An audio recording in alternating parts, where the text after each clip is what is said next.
Hello everyone, welcome back to my channel. So today we are going to talk about machine learning specifically from the perspective of AI-900 exam. So without any further delay, let's get started.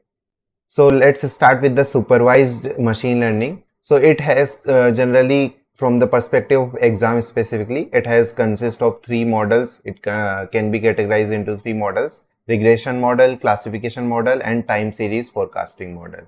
So let's talk about them one by one. So you understand, okay, what is the difference between regression, classification, and time series forecasting. So a regression model comes into picture when you want to predict some numeric tasks, not class. We already talked about class, okay, this is a banana or not. So then if your model has to predict, okay, this is banana or not, then it will not come under regression. Okay, it will come under some other maybe other two models. But as of now, we are going to just talk about regression. So if you want to predict anything numeric target, okay, just like you want to predict, okay, how much my next month sales is going to be. So that is a numeric target. So that will, for that, you need to build a regression model. Okay, you understand? So here I give multiple examples. Like you want to predict the sea level in meters for the next 10 years. Okay, so that will result into an output of numerical target. Okay, when you need an output in numeric target, you want to predict something in numerical form, then you are going to utilize regression model. Okay, then if you want to predict the number of gift cards that would be sold next month, if you are working in some Amazon or some voucher company, generally they give gift cards or Uber or etc., then this you have to, like, you will choose regression model. Okay, and if you want to predict how many hours of overtime a delivery person will work based on the number of orders received, so that like if you want to predict anything related to numerical target, then you are going to utilize regression. Another example is predict how many minutes late a flight will arrive based on the amount of snowfall at a airport, and you want to predict the sales price of auction items. You want to predict how many vehicles will travel across a bridge on a given day, or as I said, next month toy sales. So all these, if you want to just make sure you remember this line, if you want to predict anything numerical target, not class or category, then you will choose regression model. And if you want to answer like multiple choice question, then you are going to choose classification model. Let's understand this with an example. Okay, if you want to predict a predefined class or category to which an input belongs. Okay, you provide an input. Suppose you provide a picture and you want to understand like if this picture contains banana or not.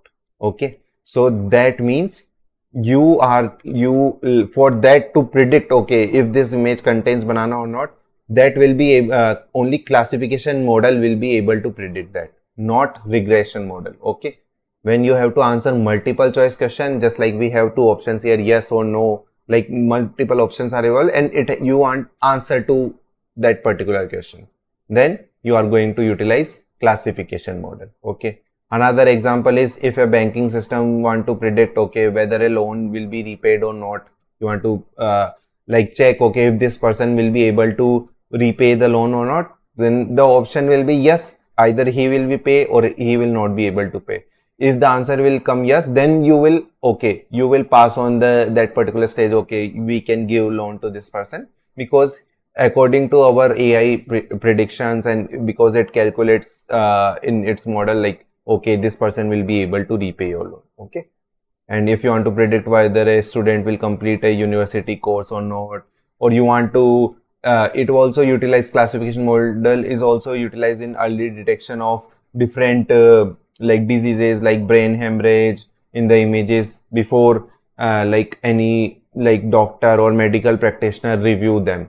So it can easily reduce his workload, especially for the like frontline workers, like in the medical staff.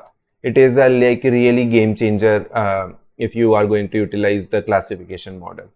Okay, and also you can predict whether a person will develop some like some kind of allergy or some kind of based on its pollen count. So like you can like utilize anything if there is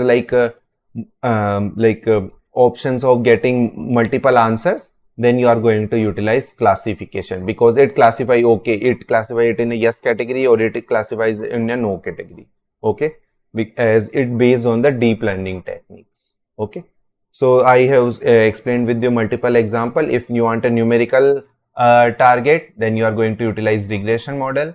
And if you want like class or category, specifically in the multiple choice of questions, then it is come under as classification model. And like talked about unsupervised machine learning, then in supervised machine learning, only one model comes specifically for the AI-900 exam, that is clustering model. So all things we are talking here is specifically for the AI-900 exam. Okay.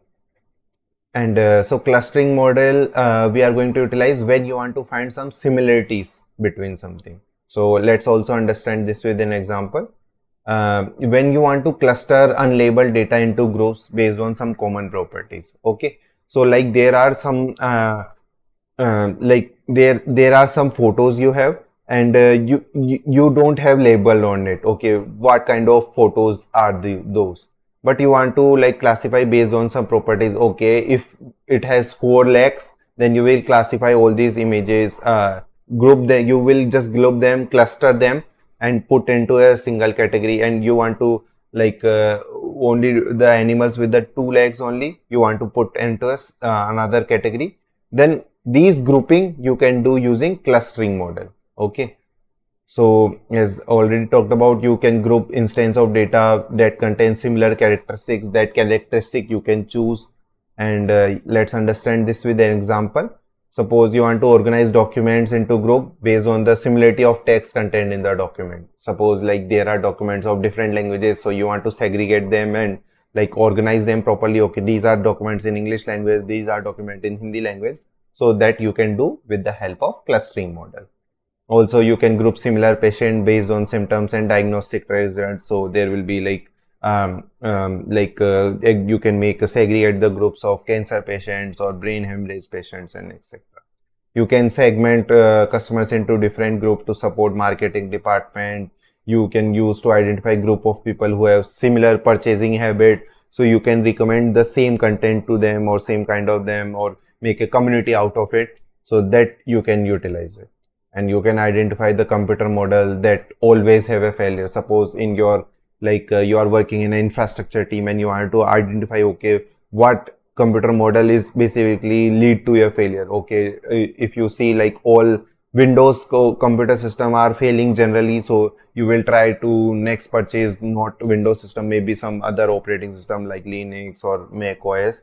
Then you can do like this. If you want to like basically find a similarity in between something, then you are going to utilize clustering model. So 3 models we have talked about here generally. If you want to talk about some you want to predict something numerical target, then regression model. If you want to get multiple choice category class answer, then you are going to utilize classification. And if you want to find similarities between some options, then you are going to utilize clustering model. Okay, so let's talk about now machine learning project life cycle. So here you define the task, then like the very first thing, then you will explore and prepare the data, that is you collect the data. Then you using that data you will train your model, you will validate your model. After training you will deploy that model, and then like you will put into an operational part, and where you monitor, okay, take the feedback from that model and again collect the data from that model and just refine your model in again and again. That's the part of like our generally in software cycle also we have DevOps, so this part is known as MLOps. Okay, so make sure you remember. Okay, this is just a simple overview of machine learning project life cycle. Okay, and if you said it is said to like you have to do statistical analysis, so as a part of that we will do data transformation, data visualization, and modeling. So all these comes under the category of statistical analysis, which we generally do here in the data part and modeling part. So, okay, so that's come as a statistical analysis, because here we transform the data so that model, like because model accept only in certain format, so we have to transform that data. We will visualize data into multiple dashboards or graphs or whatever like is required for you to make a refined data, so you can pass it to like unbiased data to the model. And modeling is basically you when you train the model and do stuff with that. Okay, so like you need to aware about the three type of data set: training data set, test data set, and validation data set when you are dealing with the data type. Okay, when you are dealing with the data. So training data set is the set of input examples that will be you are going to utilize to train the model. Okay, so it's basically your input when you train any model like your AI or ML model. You just provide some example. Okay, you will tell your model, okay, this is an banana. Okay, you tell this, and you, oh, this is an apple. So all these examples which you are utilizing to tell your teaching your model, okay, this is banana, this is an apple. So that data is come under training data set. Okay, and when you want to verify all the training, or if you are like want to understand more deep about it, like because here it is from specifically from the AI-900 perspective exam, then I will if you want to more understand more like simply what is data set and all these machine learning terms, then I will provide a very simplistic, I have already have a simplistic video on my channel. You can check that out. I will provide the link in the description. It will be very helpful for you to understand. But here also I am giving you a brief intro specifically for the AI-900 exam.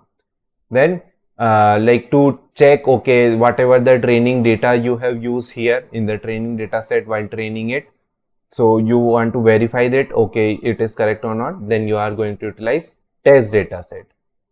And if you want to utilize check how your model is predicting well or enough, then you are going to utilize validation data set. So it will help you, okay, how much how well your model is performing, because this is a unused data set. This is not part of your like training data set or test data set. Basically you are providing new data when to your model, so you can check, okay, your model is able to, like, you provide a different picture of banana and check, okay, if your model is able to check this is banana or not. Okay, so like labels, if you don't know what is a label, basically whatever output you want, whatever column you want to predict, that is known as label. Okay, so you want to predict, okay, this is a banana or not, so like that column where it will get true or false,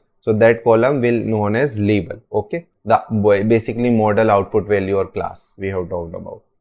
And the process of tagging training data with known values is known as labeling. Okay, so basically when we train our model, we generally have to label that data. Okay, when first we when we are teaching our model, okay, this is banana or not, then we will say, okay, this is banana. So we are teaching, okay, then model will learn, okay, this is a banana. Then we will show a picture of apple and telling it, okay, this is not banana, so it will put it in the no category. So what we are doing the labeling here, that when at the time of training we have to do it manually, like we have to provide that information, okay, this is not banana, this is banana. Okay, and another thing is features. So here is the relevant data values that will influence the prediction of a model, and basically it is the input you give to the model to predict the label. Basically the simplest example of it, if you are providing just like I'm in case of banana, let's take example of that only. So features will be like, it would be a long, it would be like yellow in color, it would be like all the features you can provide. Okay, it's look like an stem, it what is the shape of it, like a somewhat curvy. So all these specific features you are providing, that is also known as in machine learning term features only, that inputs whatever you are providing, like it would be like in between this size to this size. So all these are known as features. Okay, so the data preparation or data transformation steps will consider feature selection, finding and removing. We are going to talk about each of them like in detail in in the below section, but you should know like what comes under data transformation step when you are doing the data transformation. You will do feature selection, you will find and remove data outliners, you will clean the missing values or remove missing values, and you will normalize the numeric features. Okay. So what is feature selection? So when you narrow down the features that are important for the label prediction. Okay. So suppose if you want to you want your model to predict like this is a banana or not. So like your label would be like true or false, correct? Your label would be okay, this is banana or this is not banana. That would become label. Your features will become like you have like multiple features, suppose, but like features like how many bananas is there in picture. So that is not going to help me in any case to predict okay this is banana or not. Okay, even if there is one banana or there are hundreds of banana, or like it is not going to help me to predict okay this is banana or not banana. The only characteristics like this is yellow in color, like what is its shape, all this will help me to recognize okay this is banana or not, but any other thing related to it is not going to help me. So I have to remove the unnecessary features.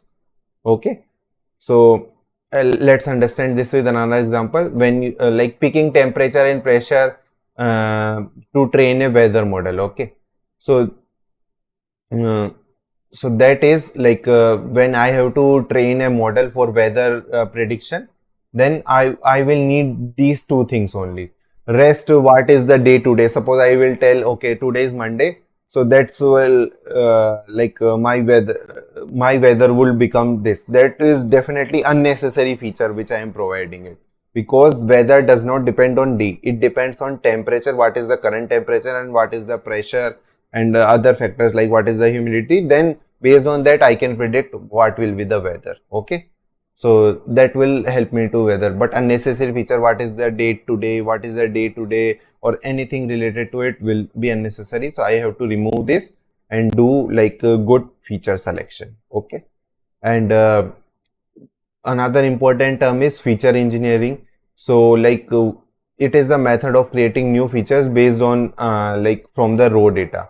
Like you just got a date in your suppose you want to predict okay like generally if you see like old things related to okay on this day you will get the result. Okay, like there is some repetitive cycle. Okay, suppose you want to predict when full moon will occur next time. Okay, so you will analyze the historical data, you will provide all the data to your model. Okay, on earlier on this day full moon was visible, earlier on like previous 2-3 years you provide the data. Okay, this date your full moon was visible. Okay, so like then if you want to split the day into month, day and years, like suppose in the data which you got it has only date only. Okay, which is in like which contains all the information but in a single format. So you want to split them into multiple columns. Okay, there is a month column as well, day column and year column. You don't want to utilize as a single feature. Okay, then when you are creating these new features based on the existing one, that is known as feature engineering. Okay, I hope you got my point, but if still you have any doubt, please let me know in the comments. I will make a full video out of it and explain you into more. By the way, I have all like a full AI end-to-end AI projects on my channel. You can check that out. Check that out as well. It will be available either in the video section or live section or in the playlist. You can check it out. I will also try to provide the link in the description. Okay. So, and again, normalization. So this is also very important term. What is normalization? When you bring numerical features to the common scale. So suppose like you want to like you are measuring something, you want to predict okay this person will be able to give loan or not. So there are multiple data is you suppose it like what its income, salary, how much loan it has already had. So I want all these numerical details into be in like same common scale. Like I want to be in Indian rupees only. Like one is in US dollars, one is in like Indian rupees. Then it will, the model will not be able to like predict correctly the results. Okay, I want all my numerical features to be on a common scale. So that if you are doing that, then what you are doing the data normalization. Okay, so I hope you are clear with the data normalization. Another important term which will helpful in your exam is hyperparameters. So hyperparameters, basically parameters will, you can treat it as features, is also known as parameters. But hyperparameters, when you define, these are also input, and like parameters, features basically are input. Okay, this will be the shape, this will be the size which you are providing using data. But hyperparameters are the higher level features of that particular model. Okay, it can and as I told, like features can be learned from the like data, but hyperparameters cannot be learned directly from the data. Like you will provide, okay, like these are specific to the basically model. Okay, if you want to like if you have seen the movie Interstellar, you have seen, okay, like funny setting, how much like humor you want from your model. Okay, how much correctness you want from model, how much professional writing you want. So you might have seen like various model, what is the writing style you want. So that you are not providing data at the time of training, you are providing it later. Okay, from the perspective of model. Okay, so like I want like to you write as a like a funny comedic comedian, or I want you write as a like a professional. So that is comes under as a like a hyperparameter. Like when you are like basically changing the temperature and all those hyperparameters, various hyperparameters we have model. But like we are going to talk about in later. But for this AI-900 exam, it's not very important. Just you understand that these are like not learned from directly from the data, but these are also as provided as input, and these are the higher level features specific to that model which you are utilizing. Okay, so hyperparameters are not related to data. That is very important for you to learn. And like you have to split data for the training and evaluation. Basically, when you create this training test data set, generally we get one general data set, and we split them into these categories for like training and for these evaluation of tests and validation. Okay, so how you can do it? You randomly split the data, so it will not generate any kind of biasness into rows for training and for the evaluation purposes. And you can also utilize the split row option if you want to divide it into two types, and you can specify the percentage like 50-50. Generally default it is 50-50, but you can choose 70-30 or whatever you want, and split data accordingly. Another term which you need to be very familiar with, confusion matrix or error matrix. So this is like a general confusion matrix. So it has like how much like actual true, actual false, and here is the prediction result. Like if basically it's a tabulated view of like what you want to predict and what actually your model predicted. Okay, and this is specifically for the classification model. It is you need to remember that, like mostly generally it is like this will provide the output for the classification model. Okay, so what is this TP? So this TP is true positive, like how many times the model predicted true, and but the actual label was true. Okay, means I want my model to predict, okay, this is banana or not, and like this was a banana, and my model also predicted this is a banana. So then it will become true positive. Okay, and this TN, like when it was actually false, and but my model predicted it negatively. Suppose like my mod I told, okay, this is a banana or not. I will ask again, like how many times it predicted. Okay, like sometimes because I provided multiple pictures. Okay, so like if it predicted correctly, so I will write that number here in the confusion matrix, like 39 times or 40 times, whatever times it correctly predicted. But in case of true negative, when I am saying I provide a picture of this is a banana or not, and that was picture of apple, and it also correctly predicted it. Okay, this it says okay, yes, this is not a banana. So that means it will become true negative. You understand? Like model predicted it was false. Yes, this is not a banana, and the actual label was also that like this is not a banana, and it predicted correctly. So that is also a good sign. Okay, this means your model is working fine in both the case. But in case of false negative and false positive, your model is not working correctly. Let's understand this how. Like when your model predicted false, okay, your model says yes, this is not banana, but it was a banana, then it will become false negative. And if your model predicted this is a banana, but it was not a banana, then it will become false positive, because in both the cases your model predicted wrong. Okay, even it is like sound like true negative, but here your model is working perfectly fine.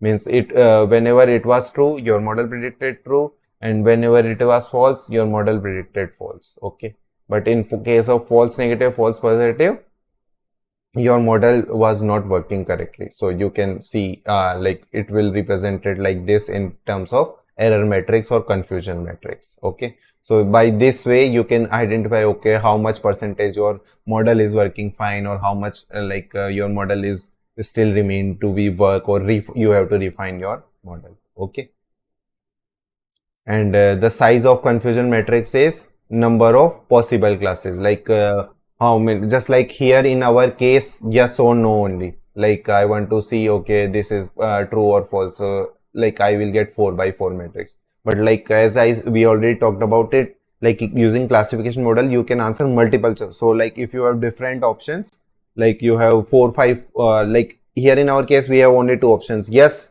either it's a banana or it's not a banana.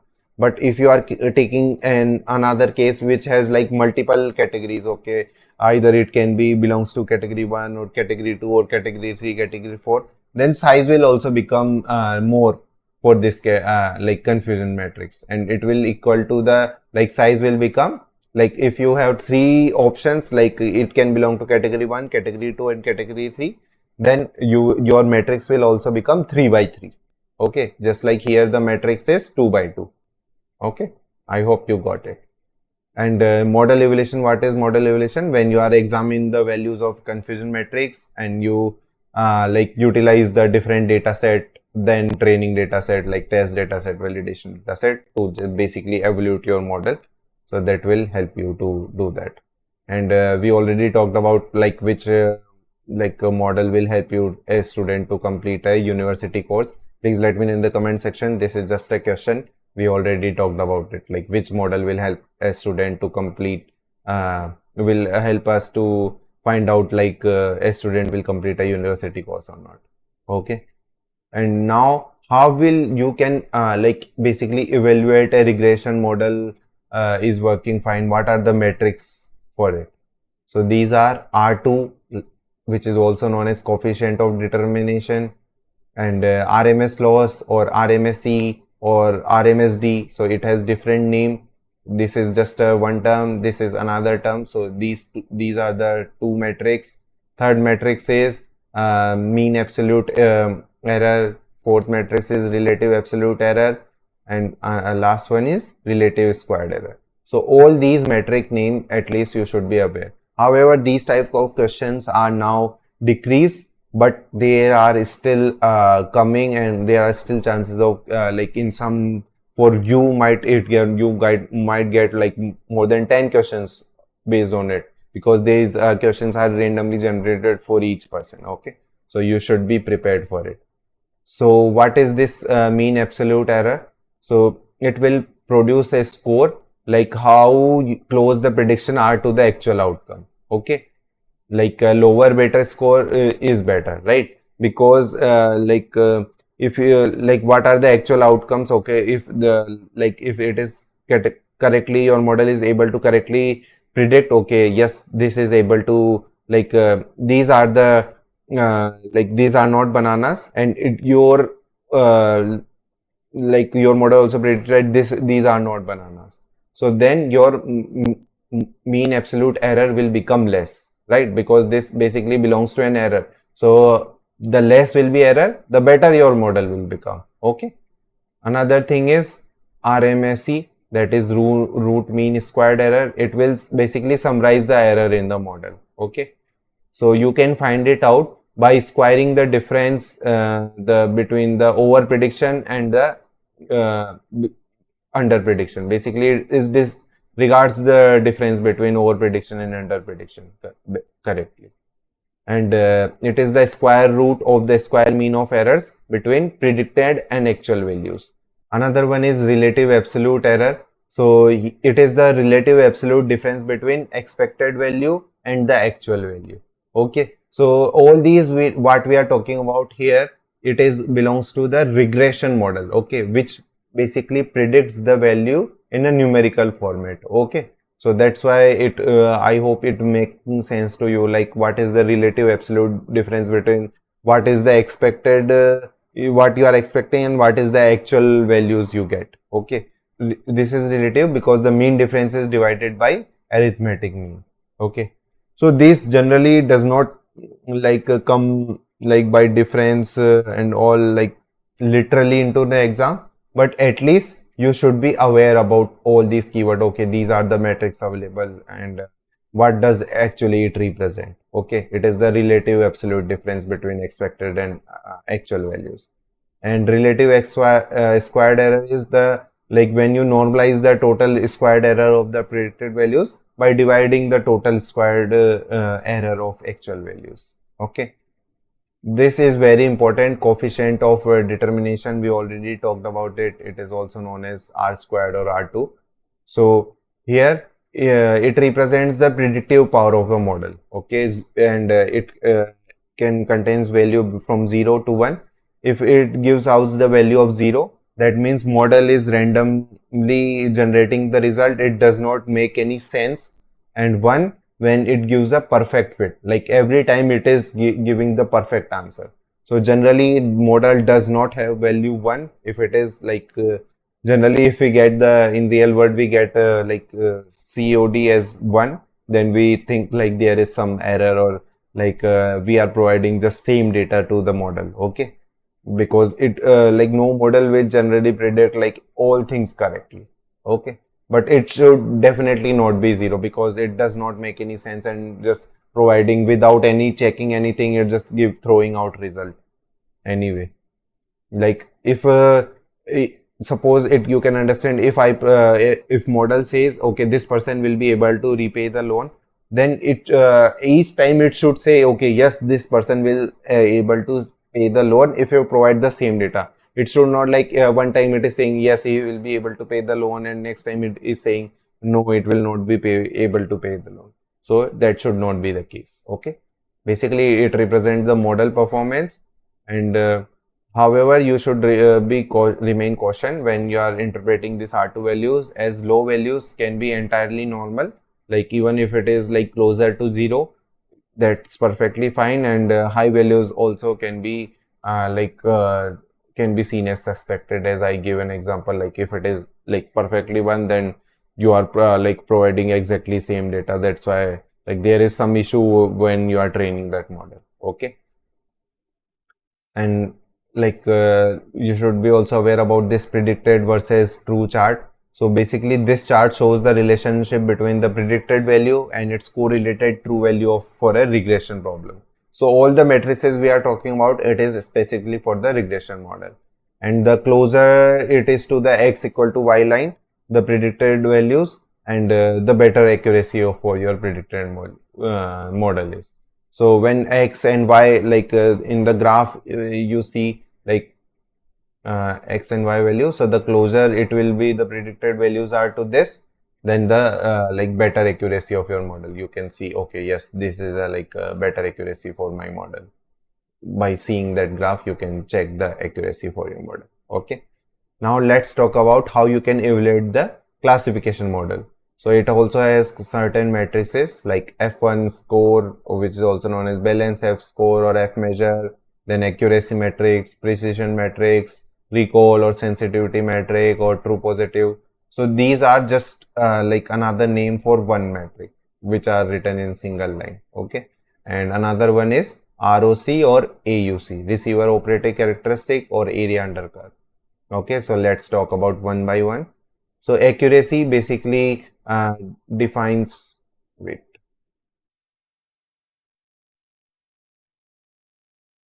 yes. So accuracy basically gives you the goodness of a classification model, like as the proportion of like what are the true result to number of total cases. Okay, it is not always use a primary matrix to like check the model performance, but it used to calculate the probability of a correct classification model. Okay, like what are the true results we get. Number of total cases. Okay, so it will generally provide the accuracy, but you should not only consider this metric only. Okay, you should consider this metric, but not only this metric to check okay if your working is fine or not. And next is the precision.